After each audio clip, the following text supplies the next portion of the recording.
Good afternoon, this is Rob at Next Truck Sales. I want to take this opportunity and introduce you to our 2014 Cascadia. It features a mid-roof bunk with a DD15 at 505 horse, an 18-speed manual, 44,000 pound rear axles, and a 14.6 front. Nice truck. It's had the one box has been replaced, as has the bottom end of the motor, the bearings, crankshaft bearings, and the oil pump pickup tube, and the oil pump were all replaced as well. I have paperwork for that. If you need copies of that, I can certainly put them, email them over to you. So take a look here. You'll see it features the 60-inch sleeper, okay, and a mid-roof extra tall. I'll give you a look here. We've polished all the aluminum. I'm going to move this moose bumper forward so you can get a good look down below. I've taken off the two mounting bolts already, just to pull it forward quickly.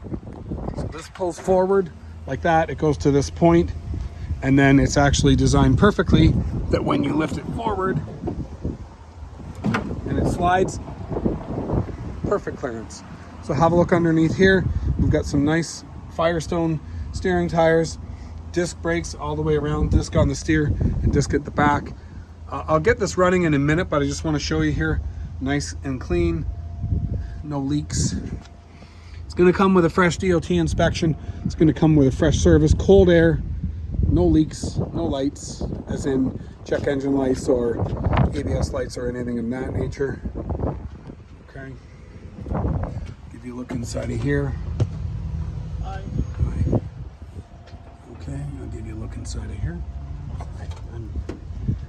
I'll give you a look here. Let's have a look inside. Okay, so we've got some storage. Nice storage container here.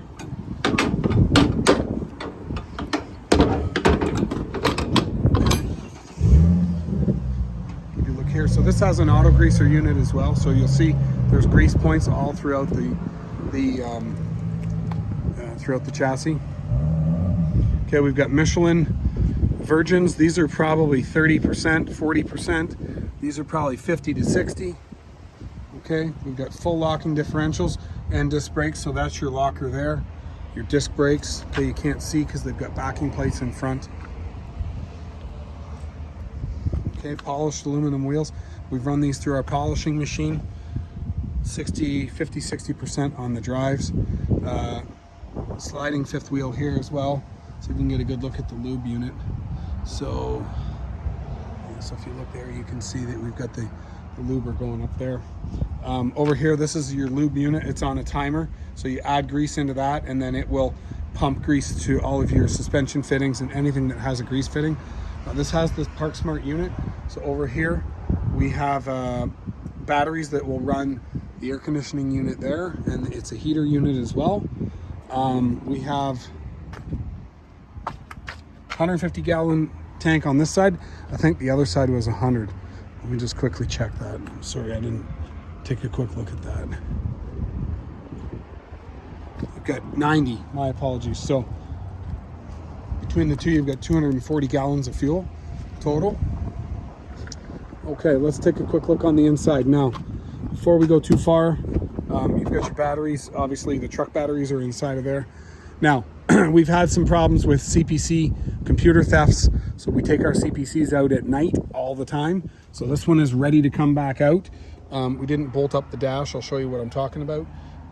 Here you go. So we got 14.6, 44 rears. 705,000 miles. So this CPC, this is the problem. Everybody seems to be stealing them at night. So we take them out at night now, so we don't have to worry about them disappearing. I put it in for the purpose, obviously, of this video. I'm just gonna leave that there.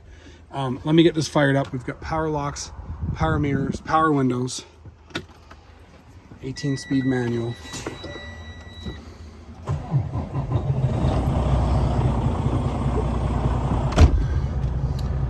Okay, so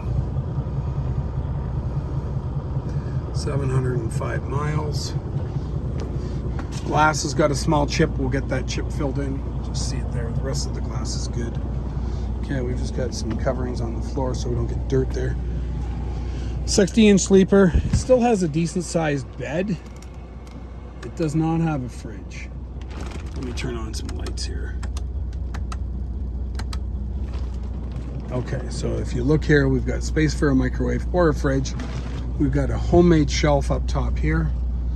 We've got a slightly narrower bed. It's about the size of a single bed, probably 34 inches wide, and you've got just slightly narrower cupboards. This is usually where you'll find the fridge on the Freightliner Cascadia with the 72-inch bunk. We'll get a look down underneath here. Open that up. Just give me 1 moment. Okay, so inside of here we've got a 3,000 watt power inverter, and it's all wired in. And we've got our ParkSmart system, which is your heating and air conditioning unit. That's controlled here. It's this little button, and that comes on only when, so if you see how the light's not coming on now, that's because the truck is on. When you turn the truck off here, okay, then the ParkSmart kicks on, and that will give you heating and air conditioning. So in this mode here, you've got air conditioning, and then there it's going to heat your water. That turns the system off. Okay, then we've got some books, a books holder. Okay, you could add a second bed. It is possible, but that would be very expensive proposition. I would leave that alone. Up here on the dash, you'll see we've got full locking differentials. So you got sliding fifth wheel, traction control diff. These are the two lockers. That gives you full locks. Your suspension dump.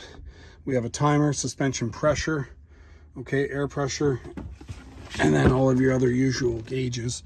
Power locks, power mirrors, power windows. I'm going to fire this up. We'll go out and have a listen to it running. I think that's the most important part of this video. With a truck with this kind of mileage, what's important is that there's no blow-by. So when I take the oil filler cap off, I want you to pay attention to the amount of blow-by coming out of there, or smoke or steam. That's an indication that the engine is wearing out if you have visible smoke or steam. When they get really bad, when they're completely wore out, it looks very smoky. When it's brand new, there should be absolutely none, and then as the engines wear it, it gets worse. So I'm going to go out. I'm not going to do a lot of talking because it'll be hard to hear, and then just visibly I'll walk around the engine and show you all the different parts.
Come back to that in a minute.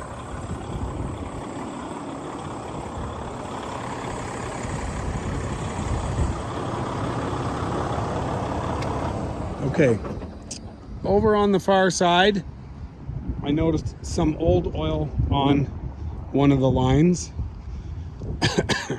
Inside of here we have a separator. Okay, this takes basically any excess pressure in the crankcase, separates the water and from the oil, and then drops out any oil out of here. So this is sort of, it's not an active leak, but you'll see that you do get it's an exhaust port coming out of that separator. So just to recap, then we've got if you saw the oil filler cap, it was obviously no blow-by coming out of there to speak of. So that's a good indication that the engine's in good health. And like I said, we did have the one box replaced last year. That would be this entire unit in behind this step. And then we had the the main bearings on the crankshaft and the oil pump were done. If you look here, as far as the import process goes, if you happen to be watching this video and you're in the US, we take care of all of the import paperwork for you. We'll supply you with everything that you need in order to title the vehicle in the USA. We do this on a regular basis, and it's really straightforward for us because we're a registered importer with US Customs. So if you're interested in this truck, feel free to give me a call, 844-489-8789. I hope to hear from you soon. Bye for now.